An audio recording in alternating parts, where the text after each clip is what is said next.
오늘 우리에게 주시는 하나님 말씀은 고린도후서 1장 12절부터 22절까지의 말씀입니다.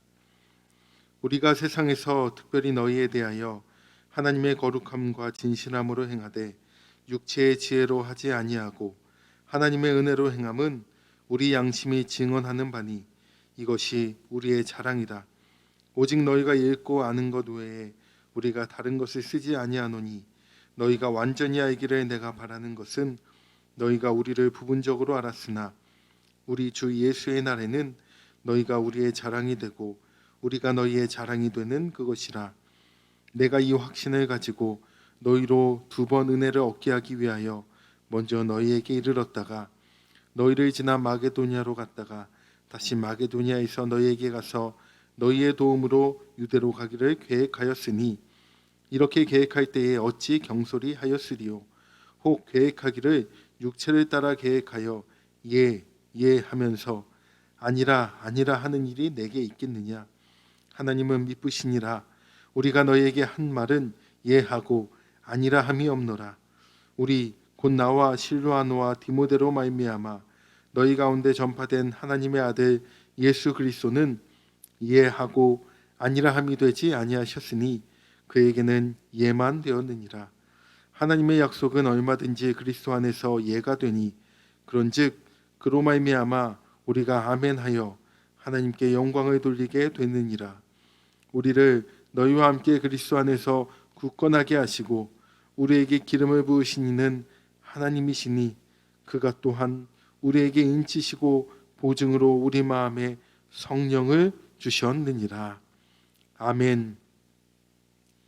오늘 하나님 앞에 나오신 우리 성도님들 가운데 하나님 주시는 은혜와 평강이 함께 하시기를 바랍니다.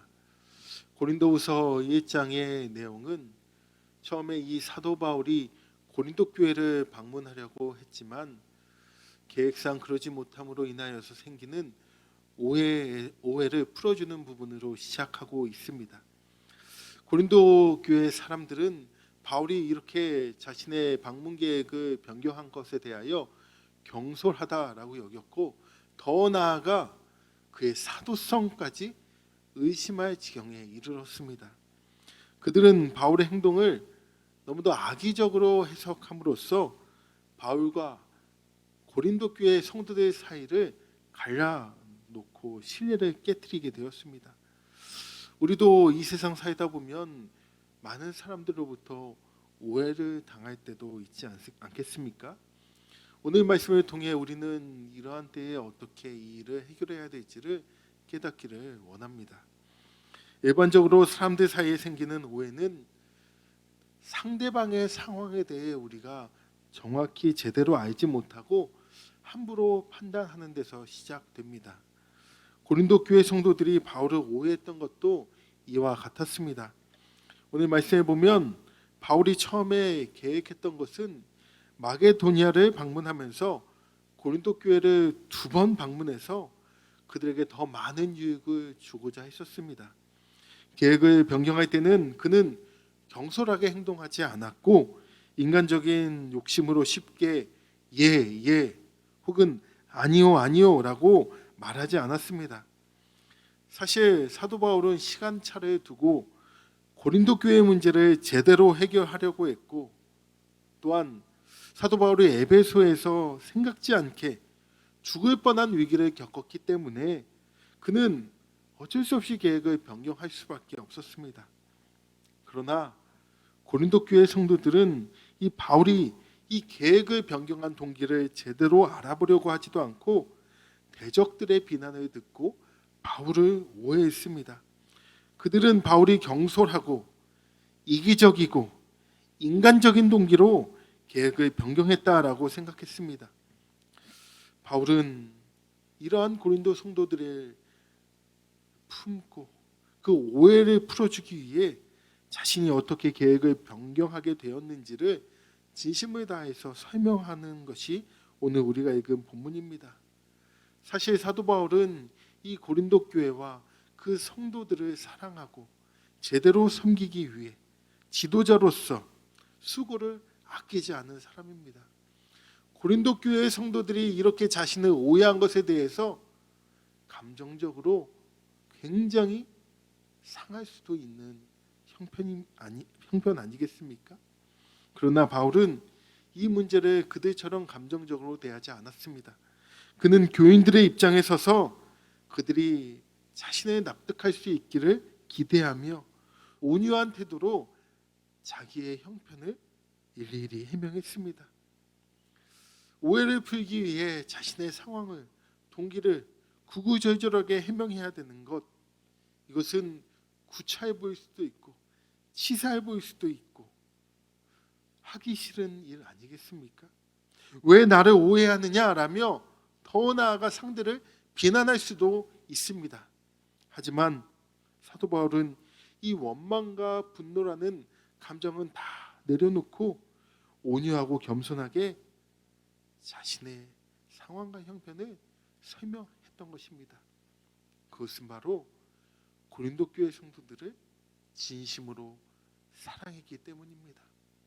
사랑하기 때문에 이렇게 한 것입니다. 고린도 성도들은 사도 바울을 오해해서 바울에 대해 모든 것을 부정적으로 바라보았습니다. 바울은 그들이 오해하는 내용들을 강력하게 부인하면서 자신은 양심과 하나님 앞에서 거리낌이 없다라고 주장합니다. 그는 자신이 무슨 일이든지 이기적인 개인적인 유익을 구하기보다 하나님 뜻에 따라 행동했다라는 것을 강조합니다. 그리고 모든 것을 감찰하시는 하나님이 자신의 증인이 되어 주신다는 것을 확언하고 있습니다. 우리도 사람들로부터 오해를 받고 비난받고 이유 없이 그러한 상황에 처할 때 낙심하거나 분노하기에 앞서 먼저 하나님을 절대적으로 신뢰함으로써 담대함을 가져야 할 것입니다. 사람은 겉으로 드러나는 그것만을 보고 오해할 수 있지만 하나님은 그 사람의 깊은 내면을 다 아시기 때문입니다.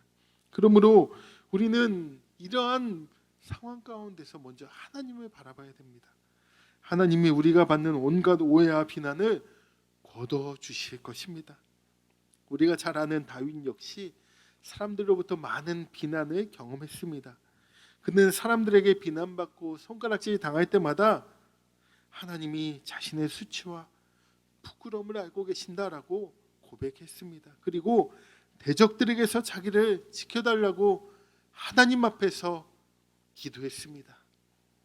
우리는 오해를 받으면 어떻게 합니까? 먼저 사람에 대해 실망하고 배신감과 그것으로 인해서 감정이 상해 힘든 시간들을 보냅니다. 아니면 누군가는 때로는 상대방이 왜 자신을 비난하는지 이유를 찾으려는데 온 마음을 빼앗깁니다. 그러나 우리는 비난하는 상대방에게 집중하는 대신 하나님 앞에 나아가 하나님 앞에 집중해야 되는 것입니다. 하나님이 반드시 우리를 보호하시고 피할 길을 열어주실 것입니다.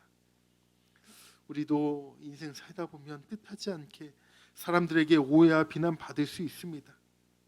사도 바울도 그랬고 다윗도 그랬는데 우리가 뭐라고 오해받지 않고 비난받지 않겠습니까?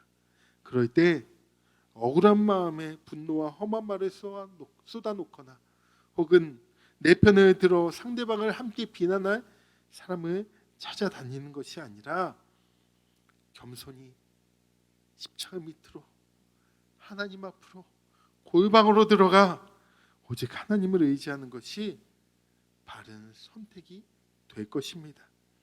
언약을 신실하게 이루신 하나님은 우리를 신실하게 인도하십니다. 바울은 자신이 신실하신 하나님의 일꾼이라고 확신했습니다. 그래서 고린도 교회 성도들이 자신을 비난하고 사도권을 의심할 때에도 그들에게 신실하게 행동했고 진심의 마음으로 성도들을 대한 것입니다. 결국 이 사실을 성도들이 알기를 원하는 마음으로 말입니다.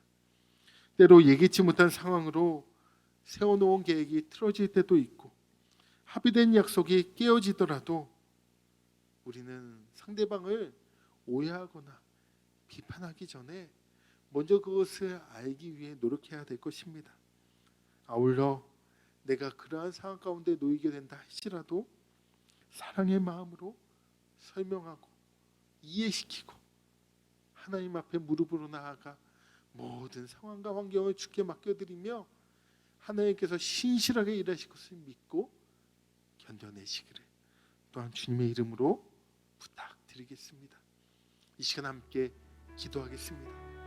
이 시간 기도할 때에는 우리의 상황 가운데 있는 불필요한 오해와 비난 앞에서 상대방을 사랑하는 마음으로 설명하고 이해시키고 그들을 안아주며 더 나아가 하나님 앞에 먼저 무릎으로 기도하며 이 상황을 신실하게 인도하실 하나님을 믿고 이겨내는 시간 될 수 있게 해달라고 우리 시간 말씀 붙들고 함께 주여 부르시고 기도하겠습니다. 주여. 하나님 아버지, 오늘 말씀을 통하여 사도 바울의 이 고린도 교회 성도들을 향한 마음을 깨닫게 하시니 감사합니다. 사도 바울은 고린도 교회 성도들을 사랑했기에 구차하고 치사해 보일 수 있지만 그들 앞에서 이 상황과 모든 형편을 설명하며 이해시키려고 노력하였습니다. 그들이 오해했고 그들이 자신에 대해서 비판한다 할지라도 끝까지 품고 감정적으로 대하지 않았습니다. 겸손하게 진실하게 온유하게 대했습니다. 우리에게도 이와 같은 사도 바울의 마음을 허락하여 주시옵소서. 또한 그는 하나님 앞에 나아가 하나님께서 아실 것이라는 달과 같은 심정으로 하나님 앞에 모든 것을 내려놓았습니다. 우리도 사람을 찾아가거나 유력자를 찾아가는 것이 아니라 먼저 하나님 앞에 무릎으로 나아가 이 상황 환경을 다 맡겨드리며 신실하신 하나님께서 바르게 이끄실 것을 믿고 기도하며 견뎌나가게 하여 주시옵소서. 그리하여서 지금의 이 상황의 힘든 시간들을 이겨내며 결국 하나님께서 우리를 통하여 이루실 놀라운 구원과 하나님의 은혜를 누리게 하여 주시옵소서. 이제는 우리 주 예수 그리스도의 은혜와 하나님의 사랑하심과 성령님의 교통하심이 사도 바울처럼 하나님 앞에 먼저 나아가 기도하며 온전히 우리의 사항을 올려드리며 신실하신 주님만을 의지키로 결단한 우리 모든 성도님들 머리 위에 이제로부터 영원토록 함께 하시기를 간절히 축원하옵나이다. 아멘.